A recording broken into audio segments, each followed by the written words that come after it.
Patrick 1969, and I wanted to show you guys something I just got in the mail. This is brand new Robot Damashii Tallgeese 3, and after a day of playing with it, I have to say that it's a pretty surprising figure, and so I'm going to be reviewing it for you, showing you the high points, low points, and giving you a price range. Okay, so let's start with the accessories. Something I found, I'll tell you in a second. He gets two of the open hands right here. Something that I don't like really is what they did is they have the thumb actually as a separate piece. It's glued on there. That's not too good for me because, you know, it just seems like if it breaks, it's gonna, you know, it's easy to lose. But moving on, you get two open palm fists for either holding a beam saber or holding the weapons that are on the side of the Tallgeese. So that's neat. You also get two fist hands, as you can see there. And something really neat is a separate hand for a beam saber. And let me see if I have, there's a hilt. So it looks like he's giving a thumbs up. Put the hilt in, and that's how it looks, just like that.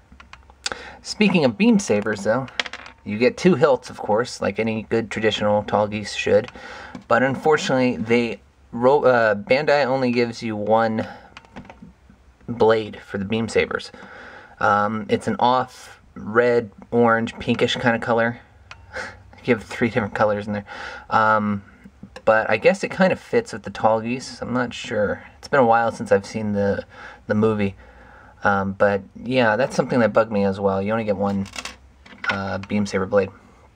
Of course, you get the heat whip, and it does have really well done articulation. It's stiff. It doesn't come on, or it's not all loose like the other version of the Tallgeese 3, the MSIA version. Not only that, the tip. Oops, there it goes. The tip of the whip actually goes into the shield to, you know, make it look like it's inactive.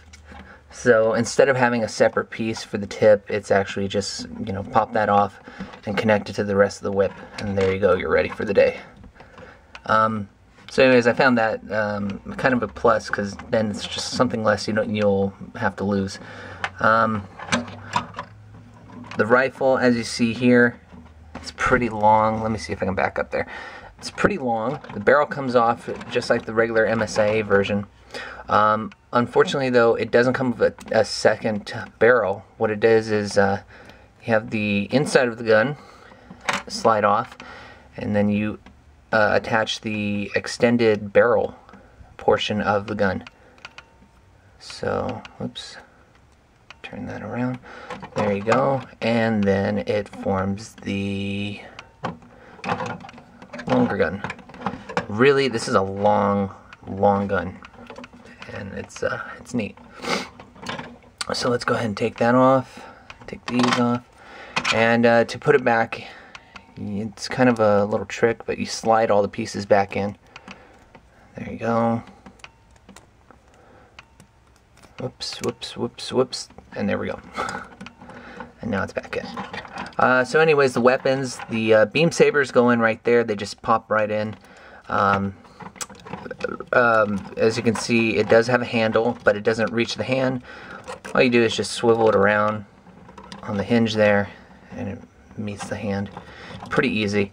Something I found interesting were the weapons are a lot tighter on the Tallgeese 3 Damashii version than the original MSIA. Before they were really loose, so you'd think that they'd come off really easy, but they kind of fixed that problem.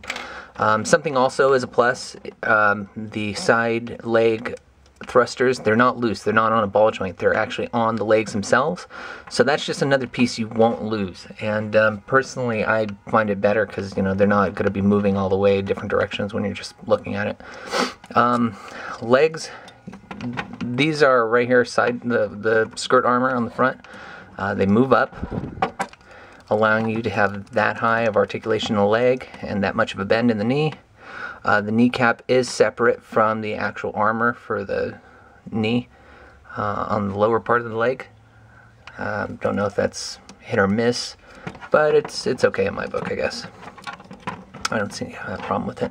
Something that's kind of looks like the traditional, or something that kind of reminds me of the Double O Gundam.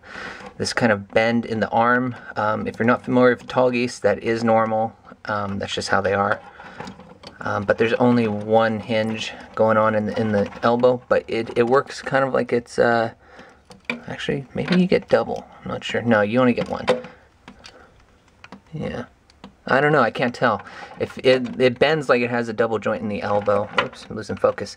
But, I don't know. But anyways, you get that much range. Pretty good. Let's see. These parts do, the shoulder armor does come off. They're just a ball joint, or not a ball joint, a peg that fits in really tightly. Arms can go up that high. Middle torso. Something that also was a problem with the Tallgeese was that it felt too stumpy in the torso. That's not the situation with this. So you got that much motion going on. Let's see. The color scheme has this kind of grayish white trim on the figure, and it's kind of a good and a bad thing. I don't know. I haven't decided yet, but something that is also interesting is that they decided to panel line the feet right there, and you can see some more of the gray trim.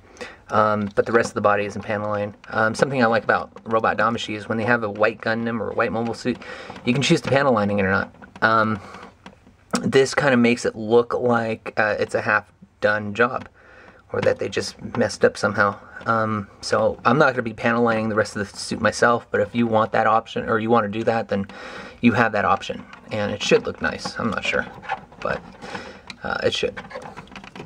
Anyways, something that's also a plus, the thrusters. On the original MSIA, you'd have a hard time of locking them in, kind of, for, you know, when he's flying. These thrusters both lock in when they're open pretty well. Not only that, they're stiff. They don't come off too easily. Unlike the MSIA version, they would pop off, and you know, you'd have to fix them on there. Excuse me. Also, these aren't loose. The thrusters don't, you know, come out when you're just shaking it around. They pop in there. They kind of have like a little latch and stuff. Last but not least, the head. It doesn't move 360. It can only go up and down, but it has this weird neck armor attached to the head, which I don't really particularly like. And so, you know, that's pretty much it.